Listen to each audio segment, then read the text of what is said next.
అందరికీ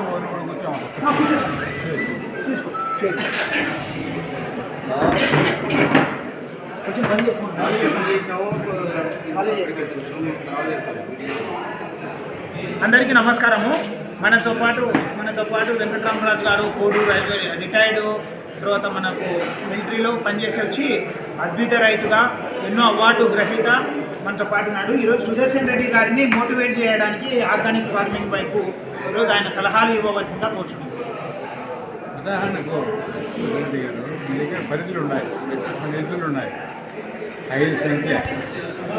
ఈ 5 చేసే పని ఒక నాటావు చేస్తుంది. వద్దని చెప్పడం వల్ల ఉంచుకొని నాటావు ఇచ్చే రోజుకు 4 ప్రకారం రోజుకు 10 కిలోలు పేడ పెట్టాలి. 8 నుంచి 10 లీటర్లు మూతలు వస్తారు. ఈ రెండింటితో ప్రతిరోజు ఒక ఎకరా చేసుకోవాలి. వేస్ట్ కాకుండా కలెక్ట్ చేసుకోగలిగితే మీరు ఇల్లు పట్టుకోవాల్సిన వెళ్ళా కొంచెం వాటర్ పెడితే స్లోప్ పెడితే గుంతలు వచ్చి ఉంటుంది. ఆ గుంతలో సేకరించాలి. ప్యాడ్ కలిపితే ఎక్కువకుండా విశేషం ఏంటంటే పేడ ఏ రోజు పేడ ఆ రోజే కావాలి. మూత్రం ఎంత పాత అయితే అంత బలం. ఒక ఎకరాకు రోజుకు 10 కిలోల పేడ, 8 లీటర్లు ఆవు మూత్రం. వాటితో పాటు 1 కిలో శనగపిండి ఒకటి చేసుకుంటారా, శనగపిండి 1 కిలో కానీ 1 కిలో కానీ బెల్లం. మన చేలో రసాయనిక మట్టి గిన్నెలు కొట్టుబడి ఉంటుంది, చెట్టు ఉంటుంది కదా, దోచిన మట్టి.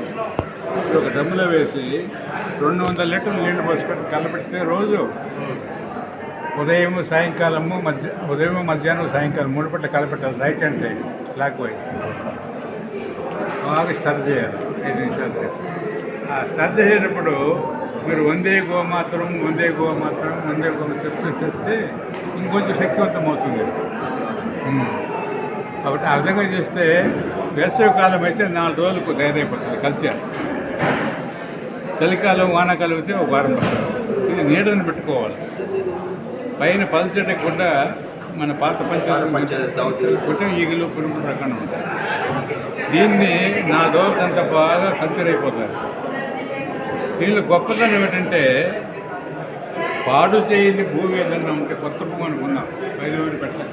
దాంట్లో 1 గ్రాము మట్టి తీసుకుంటే మైక్రోస్కోప్లో పెడితే 3 కోట్ల జీవరాశులు ఉంటాయి దేని భూమి. అదే ఆవు పేడలో 1 గ్రాము తీసుకుంటే ఆవు పేడలో మైక్రోస్కోప్లో పెడితే దాంట్లో 3 కోట్ల జీవరాశులు ఉంటాయి. అంటే గోమాతకు సంబంధం ఉంది. మనం ఈ 10 కిలోలు వేస్తాం కదా, 10 కిలోలు ఎన్ని గ్రాములు ఉంటాయి? గ్రాముకు కిలోకు 1 గ్రాము 1000 గ్రాములు కిలో. 10 కిలోలు 10,000 గ్రాములు. 10,000 గ్రాములు ఇంటూ 3 కోట్లు కల్చర్ అయితే అది ప్రతి అర్ధగంట భూమి వేసాం అనుకోండి. ప్రతి అర్ధగంటకు 1, 2 అవుతుంది, 2, 4 అవుతుంది. అటు పెంచుకుంటాం. యూరియా మాదిర వేసి అర్ధగంటలో ఎవాపరేట్ కాదు. వేస్తాం దొరుకుతాయి కదా. దాని దొరికినట్టు 46% చేస్తాం. 50 కిలోలు బస్తాలు కొంటే యూరియా ఎంత ఉన్నది, 2 కిలోలు ఉన్నాయి. దాంట్లో 10 కిలోలు గాలి కలిసిపోతారు. అవి మిగతా 13 కిలోలు వస్తాయి కదా, 16 కిలోలు వస్తాయి కదా. దాంట్లో సగం భాగం లోపల వెళ్ళిపోతాయి. మిగిలినది 5-6 కిలోలు పడుతుంది. అదే చక్కగా గట్టి ఉన్న కలుపుతుందనుకోండి, ఇక్కడ యూరియా అయ్యింది, గట్టి మండిపోతాం. అదే గడ్డి మీద ఆవు పేడ ఒక ముద్ద వేయండి, గడ్డి వేయండి, ఆరోగ్యంగా పెరుగుతారు. దీనిలో నశింపకుండా ఉంది, దాంట్లో పెంచేయకూడదు. అట్లా 30 రోజులకు 30 ఎకరాలు సాగు చేస్తే ఒక ఆవుతో మీద పాలు వదిలేద్దాం. ఉంటే 4 ఆవులు పెట్టుకోవచ్చు. అవసరం లేదు. ఒక ఆవుతో 30 ఎకరాలు చేశారనుకోండి, ప్రతిరోజు 1 ఎకరా బదులు వారానికి మార్చుకుంటారండి. మనకి వేయకుండా మార్చుకుంటారండి. ఉన్నది ఏమిటంటే నేను చెప్పినట్టుగా ఈ గోమాతను ప్రతిరోజు మీకు మీ శక్తి, ఆరోగ్యము, పుణ్యం జరగాలంటే ఆవును ఉదయాన్నే లేచిన వెంటనే స్నానం చేసి చెప్పులు వేసుకోకుండా వీపు నిమ్ముడుతో 3 ప్రదక్షిణలు చేసి ఎనిపక్క దండం పెడితే మీకు సకల సౌభాగ్యాలు జరుగుతాయి. 3 కోటి దేవతల నిలయం కామదేవ ఉన్నారు కదా, 3 కోటి దేవతలు ఉన్నాయి ఆవులో.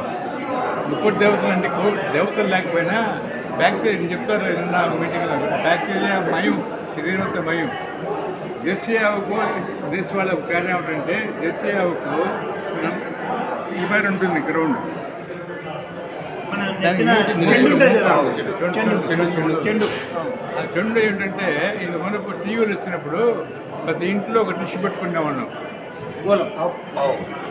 అదేమి అంటే సిగ్నల్స్ ఆకర్షించి మన ఒక ద్వారానికి పైన కట్టుకుంది. చూడండి, అది ఆకర్షించి ఈ మూపురం ఉంది ఆవుకొండ మూపురము సూర్యరశ్మిని గ్రహించి సూర్యరశ్మిని బాడీ అంతా ప్రసంత చేస్తారు. ఆవు లోపలికి కణాలోకి.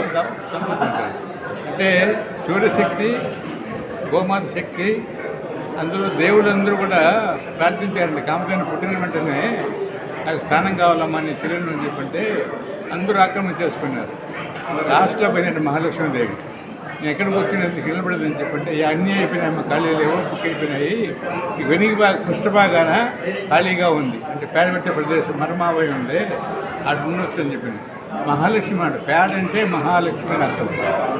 కాబట్టి పవిత్రంగా చూడాలి మనం పేడ. ఇంకోటి మీకు నేను విజయరామన్ చూశాను, 15 years 12లో చూశాను. ఆయనకి ఇక్కడ 40 కిలోమీటర్ల గోశాలు ఉండాలి. మేమందరం కారులో పోయిన వెంటనే ఆయన చక్కాలకి ఓట్లు వేసేసి ప్రతి షర్ట్లో ఉండే ఆవు పేడ మొదలుపెట్టారు, యూరిన్ కలెక్ట్ చేయడం మొదలుపెట్టారు. ఆయన ఈరోజు ఆ స్థాయికి వచ్చాడు విజయరామ్. మనము అనవసరమైన హోదాకు పోకుండా క్షేత్రంలో పోయిన తర్వాత ఆవు పేడ మనమే కలిపెట్టి తీసుకోవాలి. మన పుణ్యం అది చెడు చేయడం వల్ల. వేరే కూలర్ చేసే పని మనం చేసామనుకోండి మన పుణ్యం కుషాలు రెండు దొరుకుతాయి. ఇది జీవామృతం అనేది ఒక విధంగా ఇది డిప్పులో పంపించుకోవచ్చు, స్ప్రే చేయొచ్చు, స్ప్రే చేసుకోవచ్చు. అదే సమయం నేను ఎందుకంటే నన్ను చెప్తున్నది నేను చెప్తే వీళ్ళు అర్థం చేసుకోవట్లే. ఊర్లో మనం ఇలాంటి వాళ్ళు పెద్దలు మీ అనుభవంతో మీరు చెప్పడం వల్ల మీరు ఇలాంటి పెద్దలు చెప్పడం వల్ల వీళ్ళు కొద్ది వరకు చేస్తారని. జీవామృతం ఏం ఉపయోగించి పట్టుకొస్తున్నారు? ఒక తూరి భూమికి ఇచ్చి 10 ఏళ్ళ తర్వాత 1 లీటర్ నీటికి 50 ఏమో జీవామృతం వేసి పడబోసి పిచికారీ చేస్తే ఇందులో ఆకు